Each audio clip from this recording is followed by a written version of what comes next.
Okay, so a change of mind in prayer. Una to ang topic tonight. And praying nga napatay more topic pa gyud no for the next 4 nights nga nabilin. So 17, 18, 19, 20, then the last na po dayon is 21. This is not simbang gabi po. This is prayer actually. We're not into this moment. Dili tungod kay it's about Christmas or whatsoever. It is already a leading of God. We have to position ourselves spiritually for what's coming next and what God is leading us for this next move ng Lord sa ato ang mga kinabuhi. So, mao na ang I'm hoping and praying we can learn a lot of things tonight, no? And there are things nga nastorya na nako pero ako yung balikon gihapon to re-echo no principles po in the realms of the spirit po and even to everyone no to remind everyone ng say leading ng Lord sa to ang mga kinabuhi. So um we'll be talking about this the word metanoia. I know you know the word actually no. Kabalo mo ang uban kabalo na mo. So a change in prayer. So the English word repent comes from the Greek word metanoia. Actually, it was in the book of Matthew chapter 4 verse 17. If you are familiar with that verse, um repent for the kingdom of God is at hand. That's what the scripture the first scripture nga makaingon jud kayong first preaching ni Jesus. It's about repentance for the kingdom of God is at hand. So yung word mismo na repent, it is the Greek word metanoia. Truly means yung word na meta, it means change eh. Noia also means mind or understanding or inner attitude. That's why we were doing about attitude of the mind. We were doing a lot of kanang about yun sa mind tungod kay yung first preaching ni Jesus when he begin his ministry was about change, no, about change the way you think. The reason why we have to change the way we think, it's because when we don't change the way we think and then we go into prayer, we might pray a wrong kind of desires or substance sa ato ang mga prayer. It's because we don't know the mind of God, or we don't have this inner attitude nga naka-inline o naka-connect din kay God. So that's the reason why yung first preaching ng Lord, hindi siya ni Jesus, dili siya about kung mamatay ka karon asa ka paingon or kung maimpyerno ka unsa kay mong buhaton or malangit ba ka kung mobalik na ang Ginoo. That was not the first preaching of Jesus. Tungod kay pag magbasa ka sa Bible, yung first preaching was about repent for the kingdom of God is at hand. So we will run for that kanang verse tonight, no? If you have your Bibles with you, it might be um it's been good kung inyo po nang mabasa. That's Matthew chapter 4 verse 17. Wala na ako nagibutang diriya but dili yung repentance mong good or repent dili siya paghinulsol in Bisaya the term it paghinulsol eh, but when you go to the very original context no, which is Greek, you will see the word metanoia, which means meta means change, noia means mind, understanding, and inner attitude. So that's very wonderful kanang definition nung pure gyud nga translation sa Greek. So metanoia means a complete change of mind, heart, and inner direction.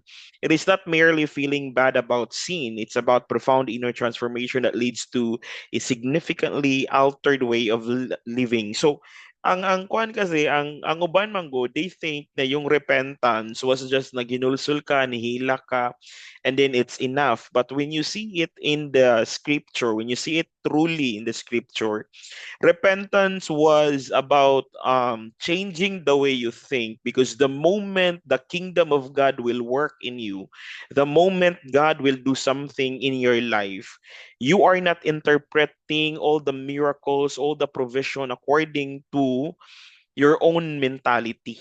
Meaning, dili pwede ang imong mindset ibutang nato sa spiritual.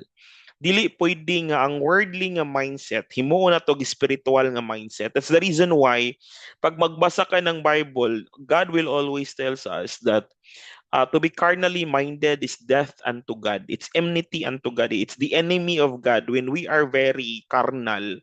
And then we want our carnality to interpret spirituality, which is cannot be. No, cannot be gid na siya. Bisag kung saan na nimo, it cannot be gyud. So, ang angay buhaton is that we have to receive, you have to change the way you think. You have to change the mind, the understanding, the inner attitude, the belief system in order to enter into spirituality. In order to receive spirituality also, we have to experience a complete change of mind, heart, and inner direction. So it's not merely feeling bad about sin. Kanang ang repentance, dili siya, Lord, nakasala na sad ko, Lord, nasipyat na sad ko. Dili siya, it's not about sin. Repentance is not about sin. Repentance is necessary for us to access the kingdom of God. Okay? The kingdom of God. It's necessary to access the kingdom of God. So yung meta, it's change, noia, it's also mind, understanding, or inner attitude. So it's very important to understand kapag mag-prayer ka, you are not into words lang eh. You should be into a transformation of the mind before entering into prayer. Kaya so much of our desire, when I was in prayer, Manggod, the reason why we have 5 nights of prayer, because you are not still um divorcing the idea nga once nga mag-pray ka, you should first understand the component and the principle nga anong mag-pray man jud, di ba?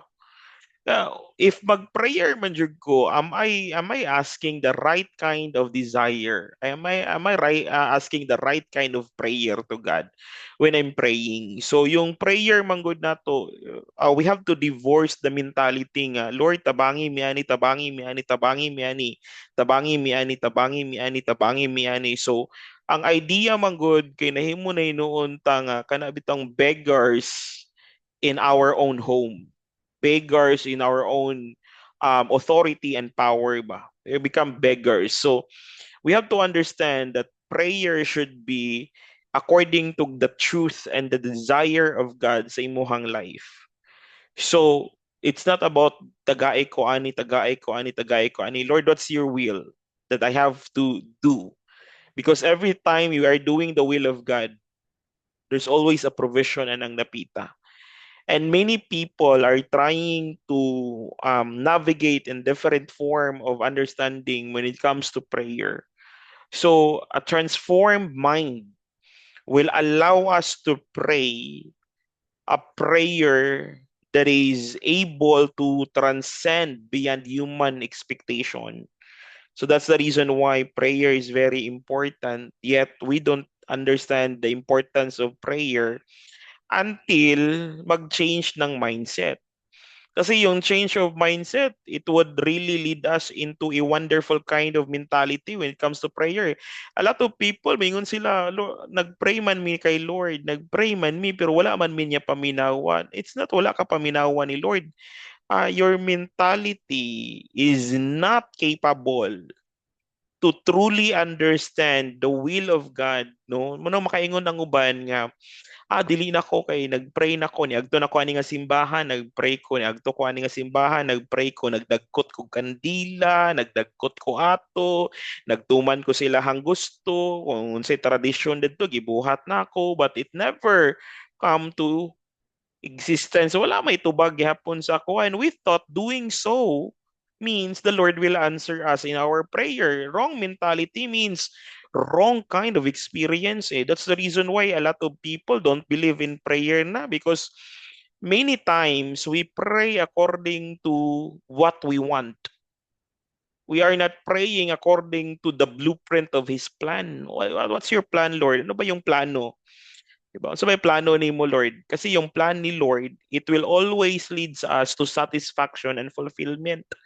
Yung prayer ni mo, what if your prayer ni mo will end up more distraction and more um more catastrophe in your life. So would you try to receive a kind of prayer na ang ending day gihapon catastrophe or distraction sa imong life, tapos maingon dahil po dayon ka nga, Lord, may pagwala lang nini mo gihatag nako, may pagwala ko nimo tubagaan ni, may pagwala ko nako ni gikuan nimo, ni mo man gikuan hinuon tanawan, ani na inon ako life. So ang ending gyapon si Lord, I tell you, most of our cold and quote and quote na answered prayer, di naman talaga answered prayer gikan kay Lord, na kamot ng jud ka nga mahitabo na siya kay gahi manggod ta usahay og batikulon, ulo, ana lapatakan, lapalapa, unsa pa din na a part nga gahi isa tuwa, and we think nga answered prayer ng Lord ni siya. So ana bantayanan pug kayo.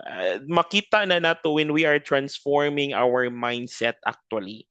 So what repentance is not, no? What repentance is not. So we have to understand what repentance is not.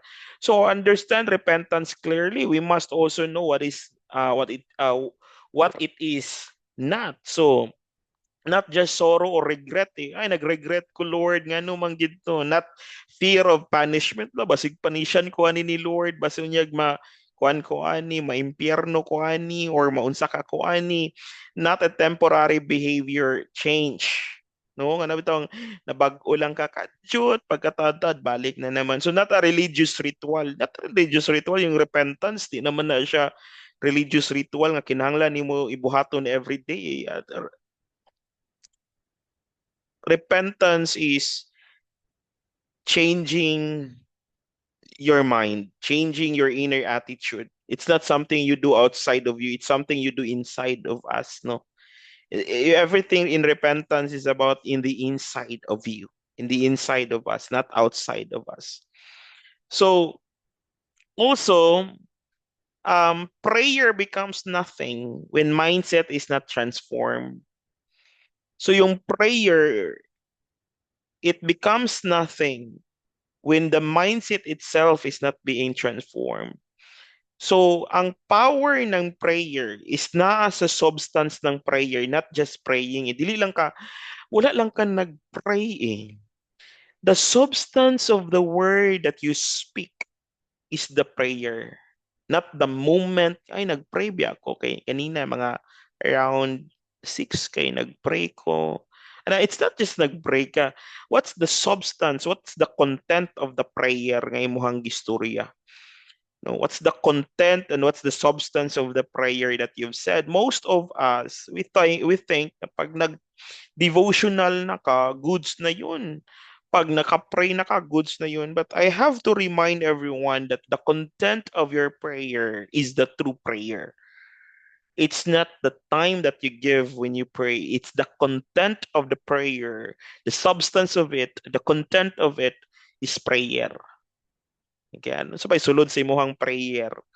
Are you praying according to the blueprint, according to the plan, according to the will of God, or nagpray lang ba ka because you need something? Pag ang mindset manggod nato ay you need something, tapos nagpray ka kay Lord, you need something, you are entering into a lower form of prayer. Yung praying because you need something, you are entering into a lower form of prayer. Kasi yung prayer, dili siya, you need something to God. Yung prayer, it is a conversation to God ug sa imuha.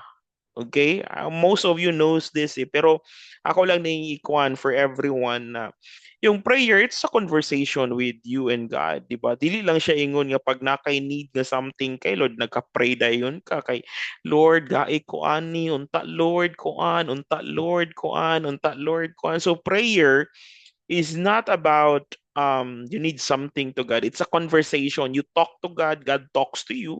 No, mura na siya husband and wife relationship. Mura na siya friendship. When the Lord will speak to you, you listen.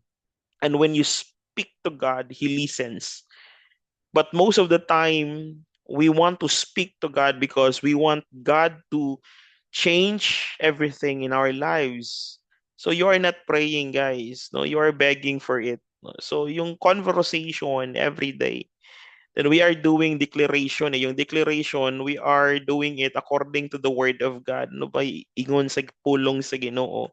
unsa ba ang giingon sa word of God. So you declare according to the word of God. That's declaration. That's establishing God's authority and power on earth. That's another form of prayer, yet it's a declaration. Kasi yung prayer gid na communication man gid na siya sa Ginoo. Pero nahitabo man gud, we teach God what to do. We want God to do what we want. So prayer becomes nothing when mindset is not transformed. And also the moment we change our mindset, there will be access on what is in heaven. So pag ma-change yung mindset man good, no?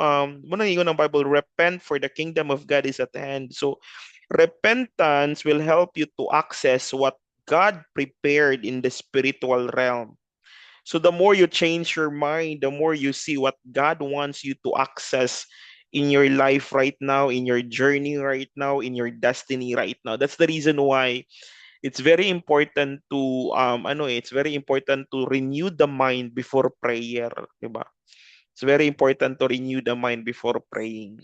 Kana bang wala lang ka nagbula-bulag sa Lord, kanang kuan, kanang kuan, kanang kuan, kanang kuan, na wala lang darit sa gibukan ni mong baba, but you are reflecting the word of God. You are internalizing that, Lord, give me a heart like you.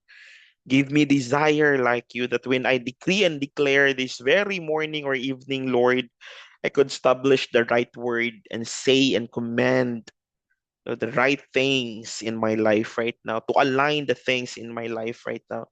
The reason why it's very important is, so changing your mindset is necessary in prayer, because prayer isn't only talking to God, it's letting God reset your how you think, desire, and decide. Great there's a greater reset that God is doing in your life when you pray. That's why it's very important mag-pray. Yes, it's good to pray, pero prayer is not just about telling God what you want.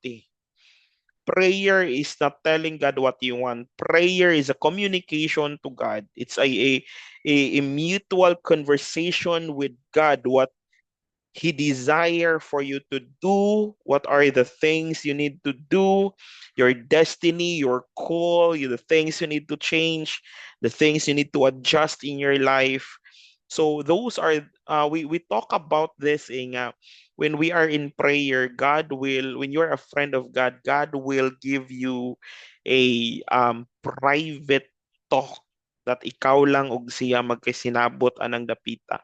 It's the power of prayer, guys. Nga you listen to God what He wants you to do in your life, not for you to, not that God will do something for you to satisfy your ignorance and your desires in your life. Prayer is not about fulfilling your own hunger, but prayer is about fulfilling the will of God through your life. It's another level of understanding prayer. And also, I want like you to have this one. Kasi pag prayer kang, we do scriptural reading, dayon. We do scriptural declaration, dayon. We do a meditation na dayon. So then, in meditation, we allow repetition, contemplation, and realization on that level. And then pag magbasa ka ng Bible, dapat kabalo ka unsa ni siya imuhang ginabasa. So yung word for word nga kuan, word for word yung gusto ni mga word for word yun yung scripture ng Bible. NASB, ESV, KJV, which is in KJV, New King James Version, and also we have TRB, di ba? Yung TRB. So it's very readable Bible. So yung TRD, it's readable Bible. Yung King James, New King James Version, yung English Standard Version, and also yung New American Standard Bible. So those are word for word ng mga scripture. If you want version of the Bible nga word for word gid bitaw, kasi it's very important that we read Bible or the scripture in order for us to know how to use words in prayer. Kasi if you want to know prayer, you have to know the Bible. You need to know the scripture. You need to know the God inside the Bible and how God inside the Bible work outside of it. Di ba? The God in the Bible is not just in the Bible. The God in the Bible is outside of the Bible. The Bible is only a testament that there is a God who is able to do exceedingly abundantly above and beyond what we could ask, meaning God can do great and mighty things into our lives. But the Bible doesn't mean nga diharagid na taman. It have to manifest. No, it has to manifest, but it have to manifest outside of you because he's not just in the Bible. He is greater than. No, so meaning for meaning, if you want meaning for meaning naman na version, God's Word Translation, that's GW eh. Kaya po din na word for word, yun na siya din. That's the reason why every version has its own goal to make the Bible more understandable and give clarity to our thought and our mind. How this scripture presents in different level of meaning. 'Di ba? So yung word for word, may mga tao word for word, may mga tao meaning for meaning. Yung pinakakuan po yun is yung thought for thought, no? Thought for thought. That's why CSW, CSB, in IV, in LT, so na sila thought for thought. Nga marag ba kayo nakabitaw ba? Sa kusad niyo, lahi sa di nga version. Sana po di nga pagkatigraw. Kasi this is word for word, meaning for meaning, tapos thought for thought, and yung paraphrase, no? Paraphrase, yung NIRV, CEV, tapos yung message. Kita naging message, yun, grabe gid kay naka-paraphrase, no? Kaya nang it was explaining so much of the word. Nga mura bitaw lahi naman nga story. Kuyawa na pud kini nga story. So those are versions of the Bible nga kinahanglan pod ninyo nga mabasa pod when you want to study it. When you are into prayer, guys, dili pwedeng wala ka nagabasa og Bible eh. Kasi that's the starting point that you will understand how he works in the lives of the people inside the Bible and how He will works in your life in this very season. Pod. So that's the reason why it's very important to, open your Bible, read your Bible. So we will also have this one, Matthew 6:33. Most of you know the verse, di ba? Kabalo ko unsa mo kabanggitan eh, mga ngilngig mo nga mga tao eh. So, yung a lot of people claim always this verse eh. So Matthew 6:33, for but first, ang translation na ni muning God's word katong GW ganina. Meaning for meaning ha. Yung meaning for meaning, but first, be concerned about His kingdom and what has His approval. Then all these things will be provided for you. So pag ingon mo ano, tsada pud no kay but first be concerned about His kingdom and what has his approval. Yung word approval, lahi na eh. Pag imo nang tanawon sa New King James or sa King James, I have this one here, New King James. Ato nang tanawon later, no? So, approval, then all things will be provided for you. So pag tanaw ni mo nung King James na, 'di ba yung King James is word for word yung King James yung GW meaning for meaning. So yung meaning for meaning pala, yang gina-explain din na sa yung meaning but first be concerned about his kingdom and what has his approval, then all these things will be provided for you. But yung New King James is word for word. But seek ye first the kingdom of God and His righteousness.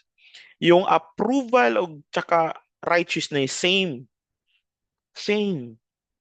Same. So meaning, when you seek the kingdom of God first, you will have approval, knowing His approval. Oh, what has His approval? So approval also means righteousness. Then all these things will be provided to you. Provided to you, yung word na gigamit niya sa meaning for meaning. And all these things shall be added unto you. So yung isa provided, yung isa added. So same. Same. When God provides, He adds eh. When God provides, He adds. So it's not a contradicting thing. They are giving it so much emphasis.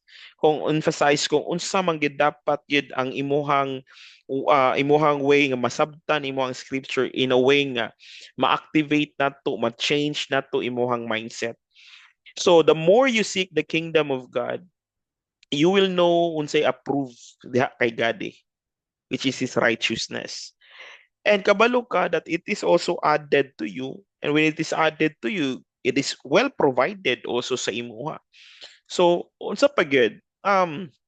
We have this Greek word zitete, yung keep, yung seek, no? Or yung seeking or pursue. That's the word. Keep seeking, tsaka pursue. So, present imperative command ni siya not try sometimes, but make this your ongoing pursuit. So yung word nga, seek ye first the kingdom of God. Yung seeking, dili siya, ay try lang nako kung unsa ba kaha or effective ba. Dili siya. Kasi yung word nga keep seeking, it means to pursue. Kasi yung word pagid nga seeking, if you will really dive deeper, it also means to labor or study. So, because it is a present imperative, it's command, not trying sometimes lang, no, but make this your ongoing pursuit. This is your ongoing pursuit. Seeking the Lord is not about situational nga, ay, okay akong life karon pangitaon na ako si Lord. Ay, magtuon ko, kay okay akong life karon. Ay, okay among pamilya karon. So, dili lang sa ako magtuon kay Lord, kay okay pa man mi. So, pag magkagubot na mi, ay, pa na po dayon ka magtuon, ay, na po dayon ka magampo, ay, na po dayon ka makikstorya sa Ginoo, ay, na po dayon ka magilak-hilak sa Ginoo. There is inconsistency in what we are doing niya. Then we want God's miracle to happen to us. Yet our way of seeking the Lord is conditional. We want God to work according to our kanang own kuan kana bitang kung asa lang ka pwede mo kuan mo ampo mo rasad na. If you are only available, then ay harap po dayon ka. Your availability, God will adjust to that. Muna'y gusto nato, Lord, ikaw adjust. Kung kano sa ako available, then iharap po. But kung dili ko available, then dili po ko available. So, pero we want blessing. Tapos we want miracle. Murag, dako kayo ang difference. If we want miracle and then we are not pursuing, we are not seeking the Lord, and we are not ongoing pursuit din ha sa Ginoo, layo ra kaayo. Number two, also the word first. Proton in Greek, it means priority. Not merely first in a list, but first in rank, importance, the controlling priority. So yung word na first, proton in Greek, it's not just na ang first akong list karon kay si Lord, dili first in rank, importance or the controlling priority. Meaning if wala na nimo na prioritize ang seeking nimo kay Lord, wala na. Layo na kayo ta. Oh, God is not your first. God is not your priority. Yung seeking kay God, yun yung priority nimo. God is the source of everything, the source of everything. But yung seeking nimo kay God, that is a priority. Yung pag-pursue, yung pag-study, yung pag-labor to grow and to go farther in your perspective and in your mindset, no, in changing your mindset is also a priority. It's a priority. It's a priority, good, no? Number three, basilia.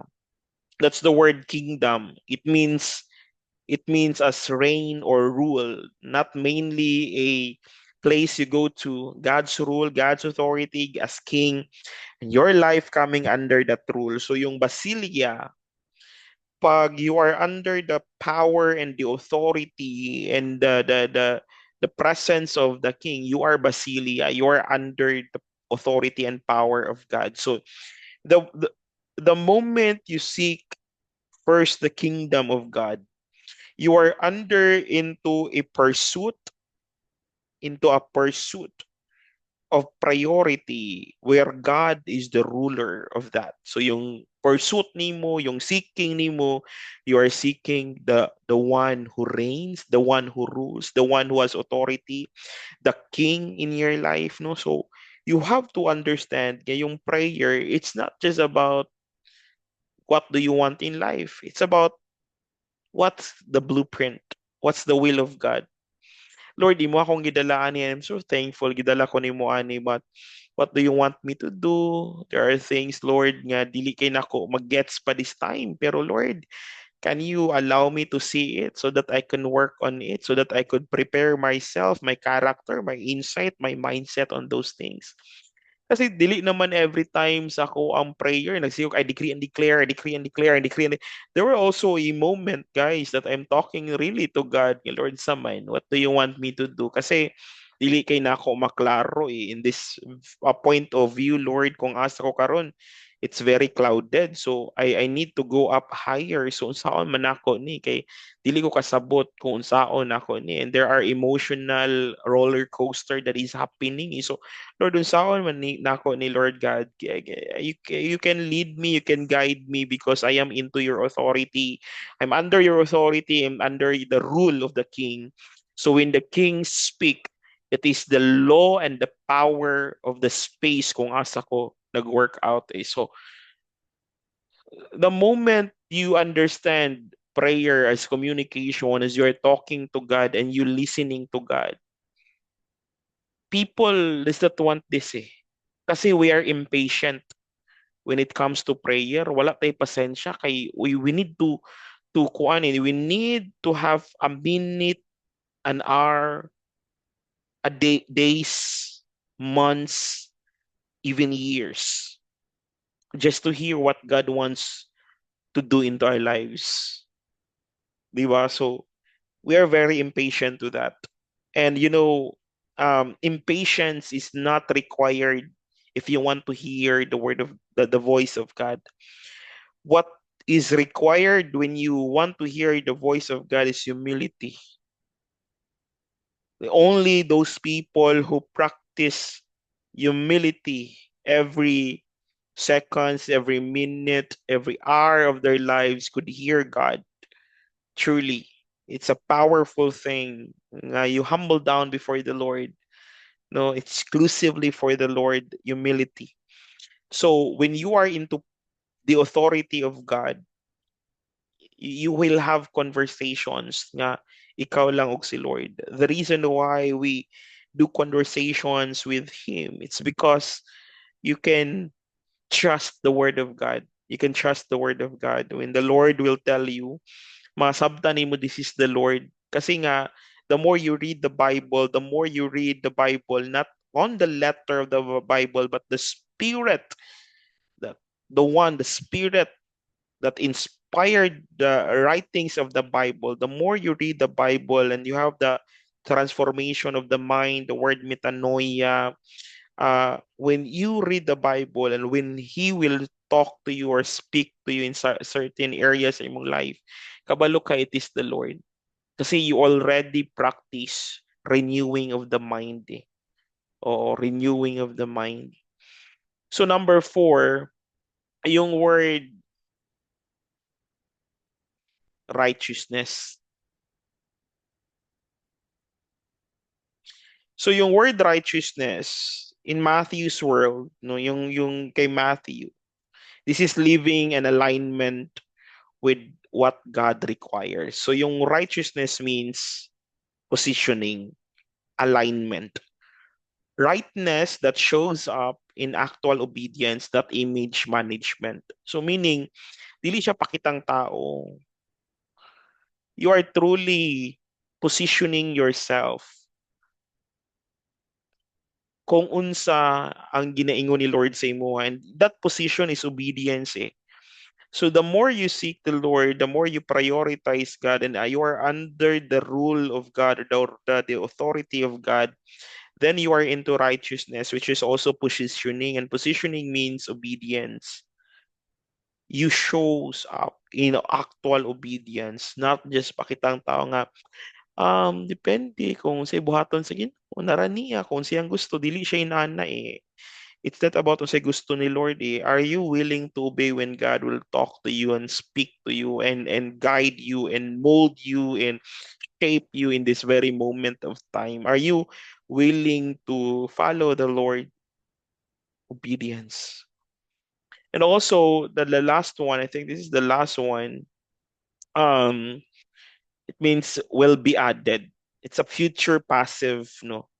So the idea is that God is not adding, not you earning it. No? So yung adding ng Lord, dili sa kinahanglan sa kung mga earnings ni siguro i-add ni Lord. No? So diha siguro napita. No? God is not adding, not you earning it. So wala sa imong earnings yung adding ng Lord. When the Lord provides, it's above and beyond sa imong capability and sa imong capacity. That's why there were things in our lives, yun sa to, ngano to, yun sa ni, nganong ning saka ni, nganong kuan ni na padulong pa ni dadtuan na extend pa ning atong provision nga pila raman to ato ang sweldo sa una di man ni maigo and right now kakaigo lagi siya musubra pa so their spiritual adding ba. I remember the miracle of the 5,000 when God breaks the bread, when Jesus breaks the bread and give it to his disciples, and then the disciples give it to the people.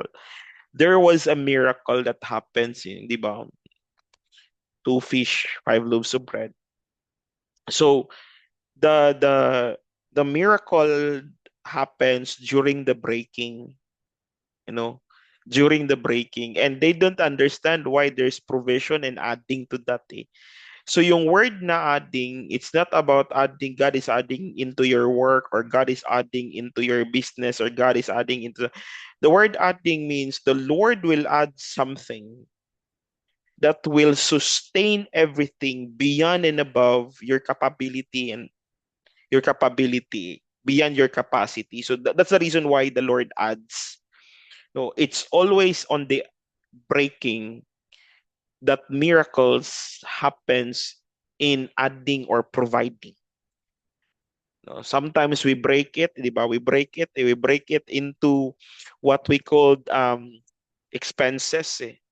No, we break it into tithes, into seeds, into we break it already. Eh, but we think nga, ay ano, ato pa maning break down, naging na ani. But you know what?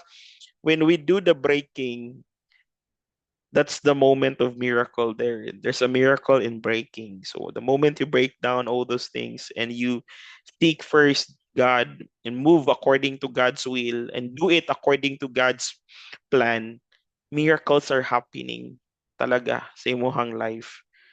So prayer is a kuan gyud. It's a personal communication nimo kay Lord. No, it's not that na kay need. It's not that nakagikinahanglan.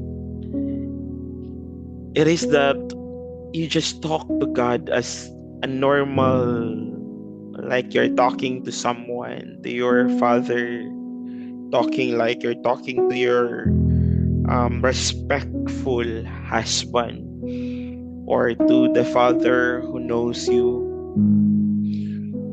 So it's just talking, guys. Communication, mutual understanding. Yun yung prayer.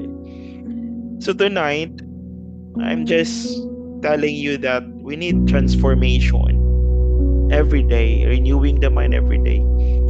Because this is prayer.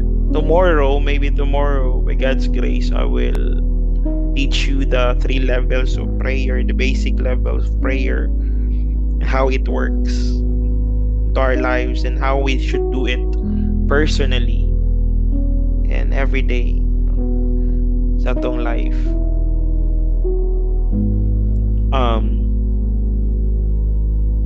Ana, no? So,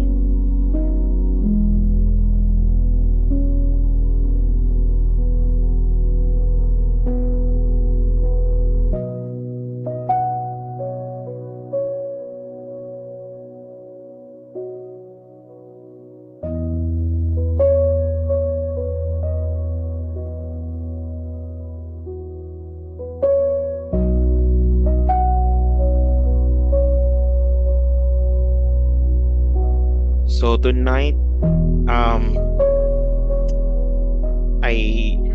encourage you to sit down in a very kuan lang, kanang comfortable lang jud kayo nga paglingkod. And then as you close your eyes,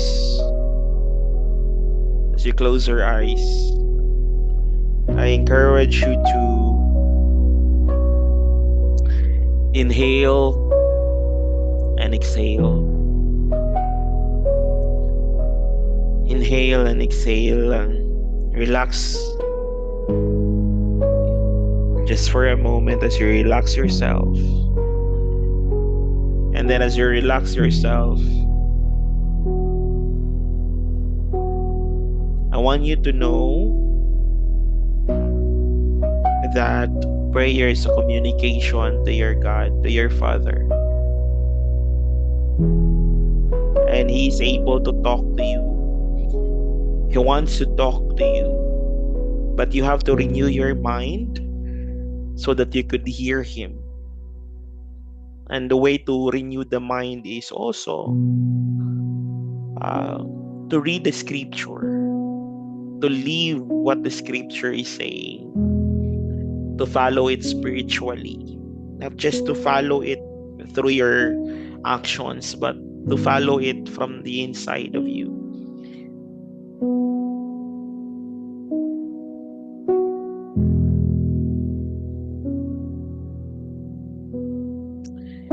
As you close your eyes, thank you, Lord. As you close your eyes and you can hear me as loud and clear, I want you to close your eyes and repeat after me. Repeat after me that you can hear your voice, or if you are groups there, kanang madunggan sad ka. Kanang mugawas gyud ang tingog sa imong mga baba, no? Repeat after me. Heavenly Father, I'm so glad you hear me. But more gladness, Lord, will take place in my life when I can hear you talking to me. Heavenly Father, open my ears, open my heart, open my mind, open my spiritual senses to hear you loud and clear. Heavenly Father, touch my ears so that everything I could hear is exclusively comes from you. Heavenly Father, use my ears to be a platform of your divine voice. Heavenly Father, I want to hear you. I want to listen to you. I want to hear you. I want to listen to you. Heavenly Father, I humble down before you, because you are my life. You are my substance. Heavenly Father, allow your Holy Spirit be the bridge for me to hear your heart. Heavenly Father, thank you for the embrace. Thank you for the peace in my heart right now. Heavenly Father, make me one with you. Allow me to overflow according to your will. Heavenly Father, Complete me as you want me to be. Heavenly Father, move everything that hinders me in hearing you. Help me to change the things that needs to be changed in order to hear you. Heavenly Father, be a voice inside of me, in the midst of the noise outside of me. Thank you for the grace of hearing you, Father. Thank you for the grace of knowing you more. I want to seek you. I want to create a graceful, powerful relationship with you. Thank you for this moment. In Jesus' name. Come on, just close your eyes for a moment. And can you just give thanks to God? Every word of gratitude that you can say to God. Come on.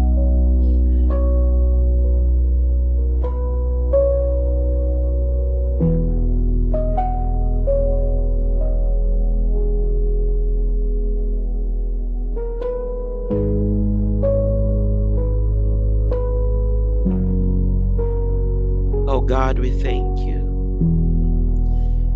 You know, can you have that peace in your heart right now? Thank you, Lord. Thank you, Father, for your presence. Thank you, Lord, for your goodness. Thank you, Lord. I don't know if you have your family with you or you are just the only one listening to me right now, even in this very moment or asa man ana nga moment, no, I want you to hold someone in your hands, and kung ikaw ra isa din ha karon, I want you to put your two hands in your chest, no, if nakay kauban din ha with their imuhang mama, papa, imong mga anak, I want you to hold them together. And then if ikaw lang isa, I want you to put your two hands in your chest as you close your eyes. As you close your eyes.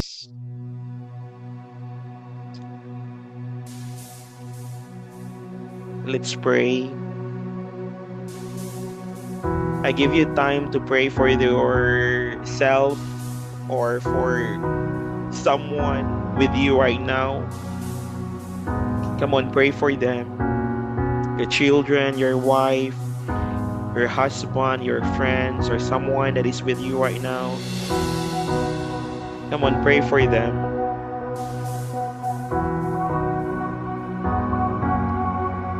Thank you, Lord.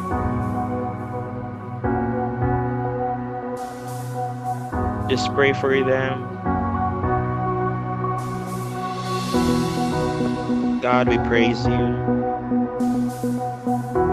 Yes.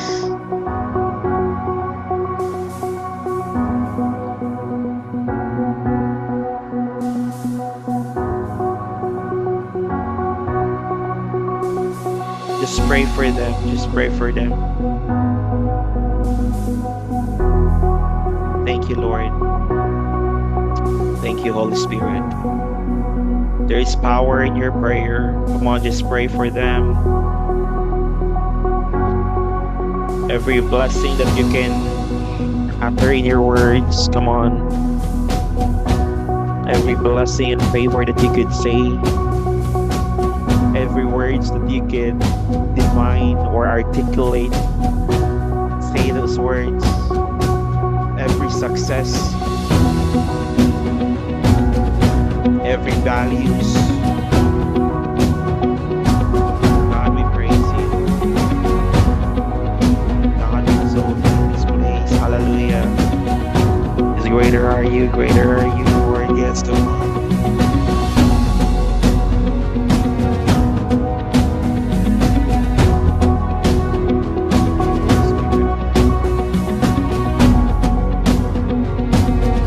If you're the only one listening to me, come on, just say every word, every prayer, every blessing, every favor you can say to yourself.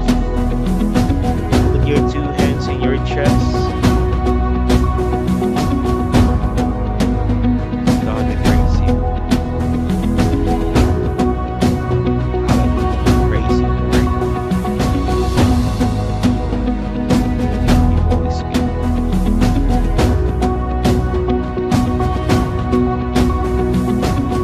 God, we praise you. Oh Lord, we thank you for this very moment. Every word of declaration, Lord, that they've said, Lord, right now. I agree to that, Father, as long as it is in your will, Lord God. I decree and declare that your Spirit will bring it into existence, oh Lord. Father, I decree and declare that there will be divine connectivity, there will be divine connections, there will be divine cultivations, Lord God. There will be divine attunement and alignment, Lord. I decree and declare that the realm of the Spirit will allow them to access the very core of their purpose and journey right now, Father. I decree and declare that their destiny is open now. I decree and declare that their life will be a testament of what is new, Lord God. There will be shifting, there will be divine movement, Lord, that they will see miracles, Father, and transformation and changing, Lord God. Every trajectory, Father, every path, Lord God, there will be changes of those things, Father. I decree and declare, God, that there will be divine connection, that they could hear your guidance, they could hear your conviction, they could hear and discern what you want them to do right now, Father. I release the anointing that is necessary for everyone to experience divinity into their lives right now, into their lives right now, into their being right now. I speak life. I speak authority. God, we praise you. We exalt you, Lord. And Father God, I speak your goodness to everyone, your blessing and your authority. And we are so grateful for tonight, Lord, for these prayer lines that is happening right now to every one of us. We are so grateful for the prayer being declared after, Lord, our words. Father, I know there's more that you want us to do. I don't know what kind of anointing being released right now, but this is an anointing, Lord, a unique anointing for the family to be united, to be one, to experience tremendous favor that comes from heaven. And thank you, Lord, that you will open doors